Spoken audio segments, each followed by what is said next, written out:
Semana de Mordomia Cristã. Incríveis ações de Deus. Eternidade de fé.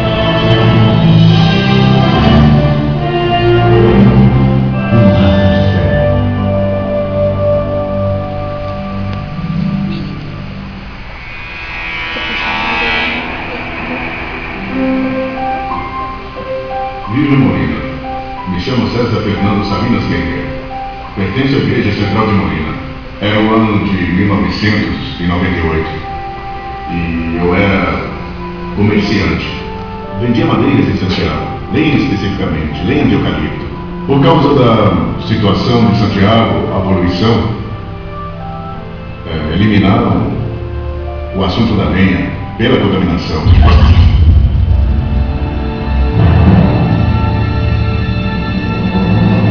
Então, sem dúvida, essa mudança me trouxe alguns transtornos econômicos, trouxe alguns problemas financeiros e estava extremamente preocupado. Não estava sendo fiel ao meu Deus. Eu um dia, lendo a Bíblia, me encontrei com a passagem de Malaquias 3:10. Ali me impactaram as palavras que disse o Senhor: provai-me agora nisto. Tu estás me dizendo que te prove? Perfeito. Que te parece se fazemos o seguinte? Eu me comprometo a dizimar todas as semanas. De agora em diante, todas as semanas eu vou dar o dízimo. E veremos a resposta. Me comprometi a frequentar todo sábado a igreja. Esse foi o compromisso que eu mentalmente me comprometi com meu Deus. Na primeira semana, apesar de que houve dúvidas, sacrificar um pouco de dinheiro que faria falta para outro compromisso, disse: bom, fiz esse compromisso com Deus. O primeiro é o dízimo ao Senhor. Fiz o meu cheque e comecei a dar a cada sábado. Então eu tinha uma caixa onde tinha as minhas reservas e disse a Deus: Senhor, a maneira que vai me responder é que esta caixa nunca esteja vazia. Já passaram 12 anos desde aquele momento e nunca falhou. É incrível como o Senhor provê os recursos. Como tem me abençoado, por exemplo, eu pago semanalmente o salário para os empregados. Sexta-feira, tipo 5 da tarde, termino a jornada e o Senhor provê os recursos para poder pagar. Nunca me faltou. Por isso, testemunho que é a fidelidade ao Senhor. O Senhor sempre tem me providenciado a oportunidade, os recursos para poder, digamos, não falhar com os meus empregados que confiam em mim. Por isso que o Senhor é grandioso comigo. E nunca me falhou. Ao contrário, eu devo a Deus. Porque realmente eu creio que o que estou colocando nos dízimos e ofertas, eu acho que é pouco. Estou planejando aumentar mais isso, para ser mais fiel ao Senhor.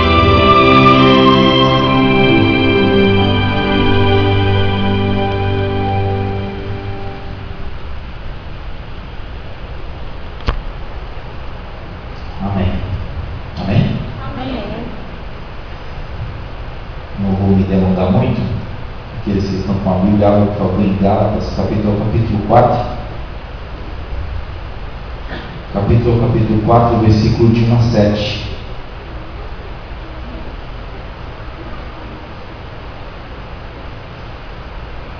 Gálatas 4, versículo de 1 a 7.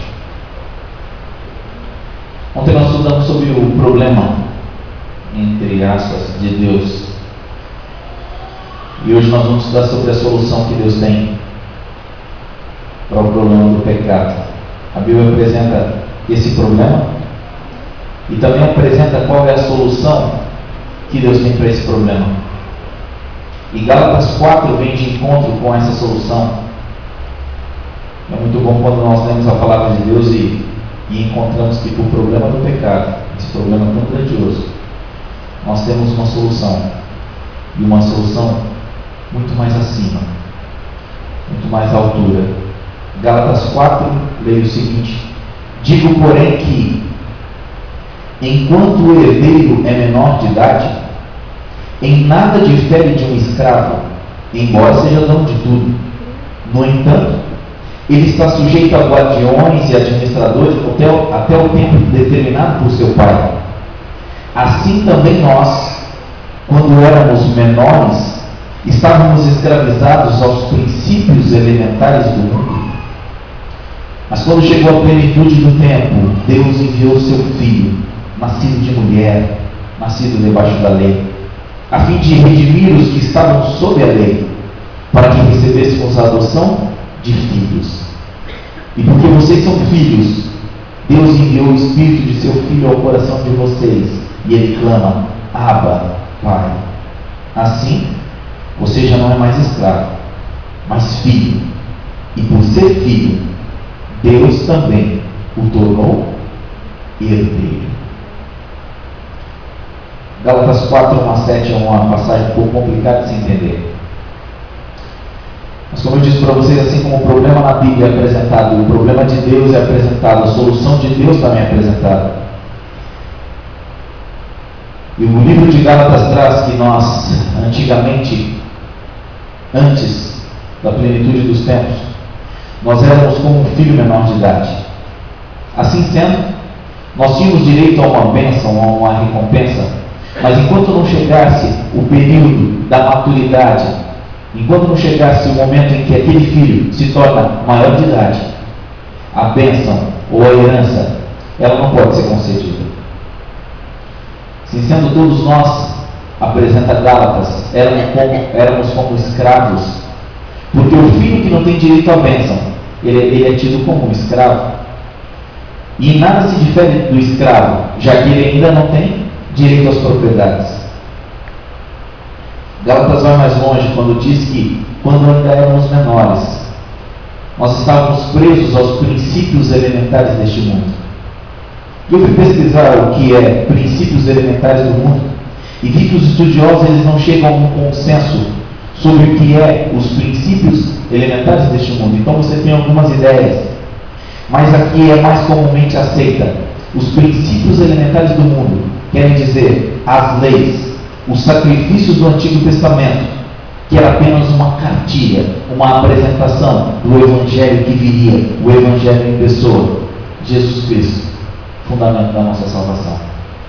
Sendo assim, quando Gálatas apresenta que outrora nós éramos como um menor de idade, que nós éramos como um filho, que não tinha direito à herança, pois ainda éramos menores, e nós ainda estávamos presos aos princípios elementares deste mundo.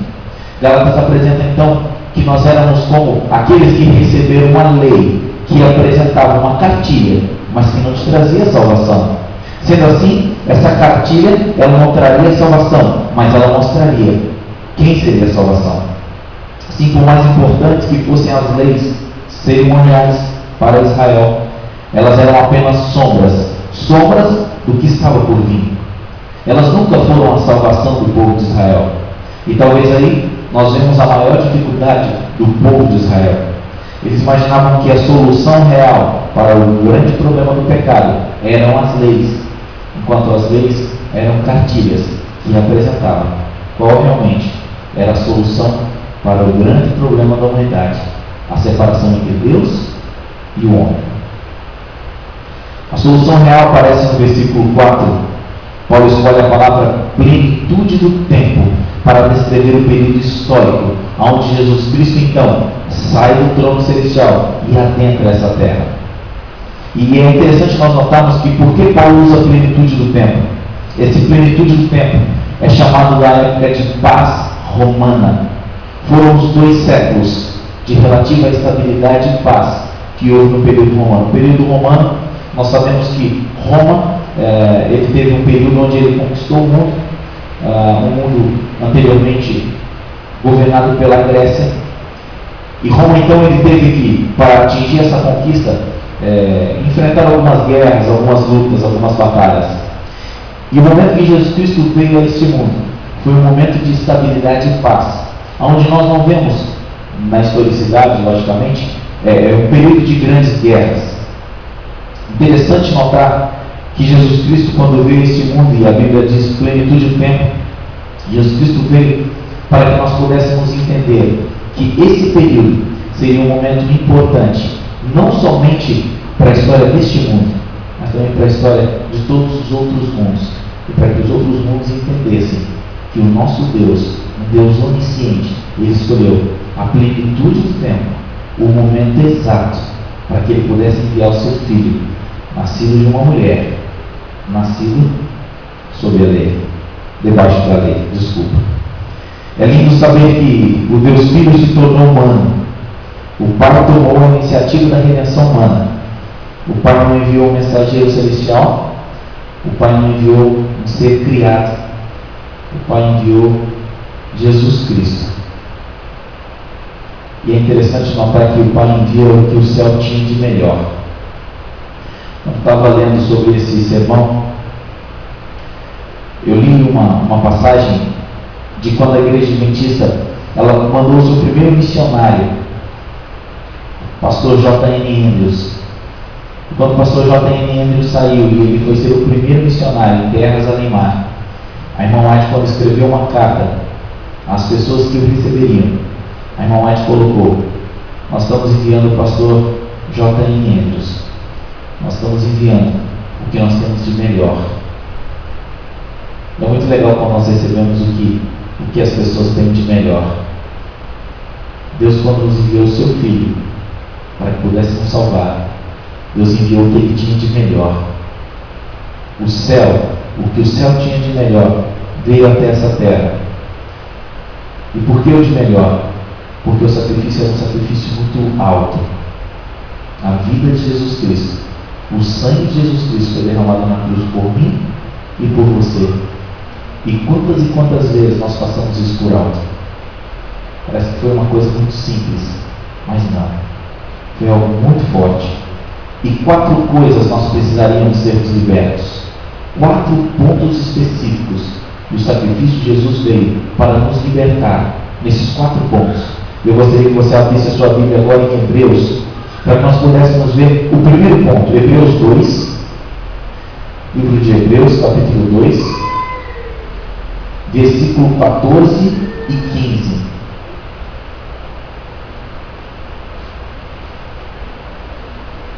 Hebreus capítulo 2, versículo 14 e 15, nos traz o primeiro ponto que Jesus Cristo veio nos libertar do diabo e das armadilhas do diabo.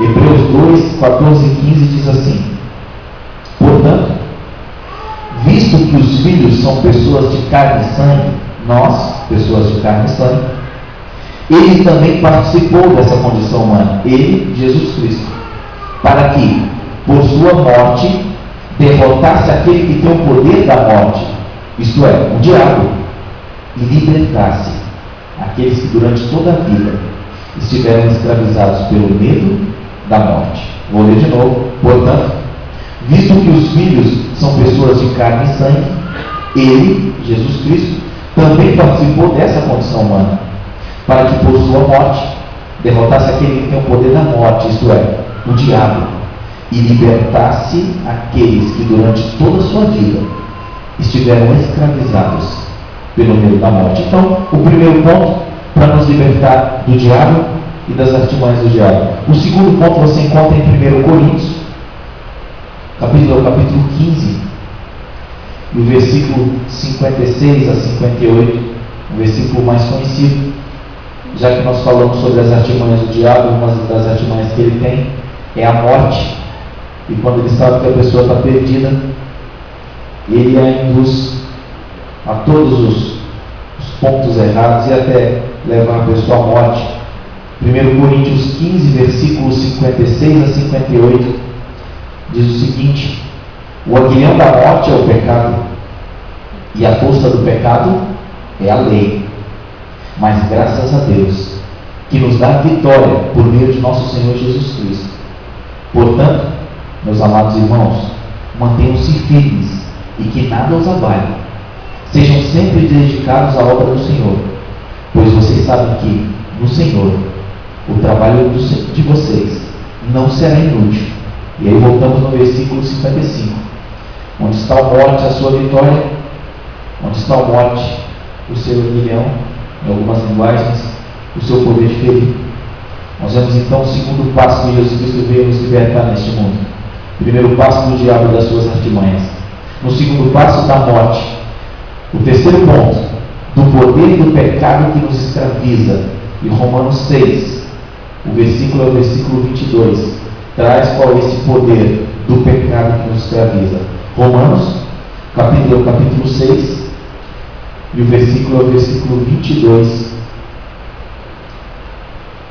diz assim: mas agora que vocês foram libertados do pecado e se tornaram escravos de Deus, o fruto que colhem leva à santidade, e o seu fim é a vida eterna. Romanos 6, versículo 22. Mas agora que vocês foram libertados do pecado e nós nos tornamos então escravos de Deus, o fruto que nós colhemos leva à santidade, e o seu fim é a vida eterna. Terceiro ponto, do poder do pecado que nos escraviza. E o quarto ponto, da condenação da lei. Um pouquinho atrás, Romanos 3, 19 a 24, Romanos capítulo 3, 19 a 24,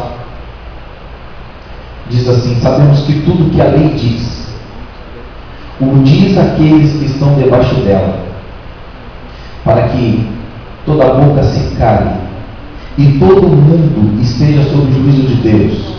Versículo 20. Portanto, ninguém seja declarado justo diante dele, baseando-se na obediência à lei. Pois é mediante a lei que nos tornamos plenamente conscientes do pecado. Mas agora, se manifestou uma justiça que provém de Deus, independente da lei, da qual testemunham a lei e os profetas. Justiça de Deus mediante a fé em Jesus Cristo, para todos os que creem. Não há distinção, pois todos pecaram e estão destituídos da glória de Deus, sendo justificados, pois, gratuitamente por sua graça, por meio da redenção que há em Jesus Cristo.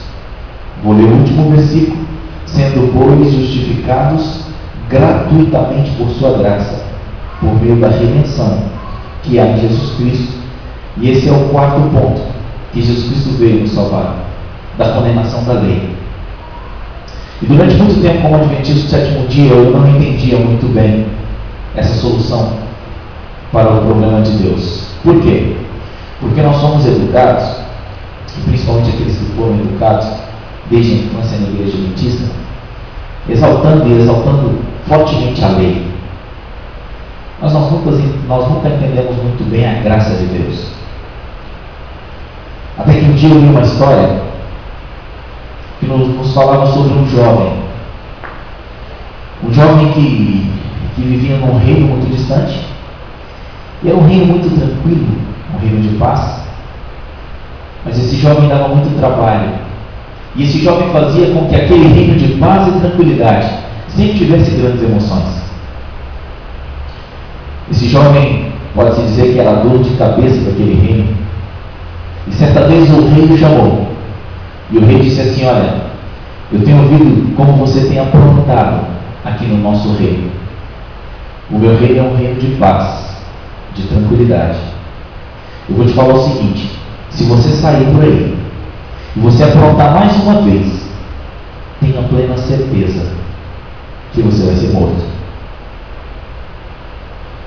Aquele jovem saiu da sala do rei assustado. E a história nos conta que durante umas 3 semanas ele não aprontou. Mas depois de 3 semanas, ele já começou a ser tocado a voltar aos seus erros, né? E ele infelizmente cometeu algo que não era algo tão bom, e ele foi levado à presença do rei. Antes de entrar na sala real, a mãe daquele jovem se apresentou ao rei. E a mãe disse o seguinte: rei, sei que meu filho não é fácil, mas eu clamo, eu peço como mãe, tem misericórdia do meu filho, use de graça para com meu filho. O rei virou-lhe com todo o seu conhecimento real e falou: não posso usar de graça para com seu filho. Sabe por quê? Porque ele não merece. A mãe virou e disse: rei, se ele merecesse, não seria graça, A graça é porque Ele não merece. E quando eu digo que nós não entendemos muito bem o sacrifício de Jesus Cristo, é porque muitas vezes, como adventistas do sétimo dia, nós nos apegamos à lei, e esquecemos da graça. E quando nós vemos uma pessoa que anda longe de Jesus Cristo, ao invés de imaginarmos que a graça de Deus pode alcançá-la, muitas vezes nós usamos o que conhecemos da lei para ajudarmos aquela pessoa. A Bíblia diz que, na plenitude dos tempos, Deus enviou o seu Filho, nascido debaixo da lei. Para quê? Para salvar nós que estávamos sob a lei. A lei ela não salva. A lei apenas apresentava a verdadeira salvação. A verdadeira solução é Jesus Cristo. E é por isso que nós precisamos cada dia mais nos apegarmos a essa graça misericordiosa. Por quê? Porque todos pecaram. Todos nós estamos destituídos da glória de Deus, sendo justificados então por meio da redenção que há em Jesus Cristo, o nosso Senhor. Deus possa nos abençoar, que nós possamos aprender mais sobre essa graça, sobre essa bênção que é viver uma vida ao lado de Cristo, entendendo que a lei é muito importante, mas que a graça, e somente a graça de Jesus, pode nos salvar. Eu vou chamar agora esse casal. Eles vão cantar uma música muito especial, falando sobre esse perdão, essa misericórdia e essa graça de Jesus. No momento que eles estiverem cantando, que nós possamos nos entregar mais uma vez a Deus. Nós possamos fazer uma oração de entrega, de submissão, agradecendo a Deus pela salvação que há no sangue de Jesus e pela graça de Jesus.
Senhor Deus, essa é a nossa oração. Que através da sua graça, da sua misericórdia, o Senhor possa nos dar um coração disposto a aceitar, Pai, os teus planos, os teus desejos e, acima de tudo, que o Senhor nos coloque o desejo de sempre te seguir. Obrigado por mais essa noite, Pai. Que agora nós possamos irmos aos nossos lares com a tua paz e proteção. Que nada venha nos impedir, Pai, de amanhã estarmos aqui te adorando novamente. Nem o cansaço, nem os problemas, nem a chuva, nada. Que nada nos impeça, meu Pai, de continuarmos a caminhada rumo à nova Canaã, a Canaã celestial. Fica, por favor, com os teus filhos, Pai. Fica com a tua igreja aqui no CAS e ao redor do mundo. Nós te oramos no sangue de Jesus, esse sangue maravilhoso, esse sangue expiatório. Amém.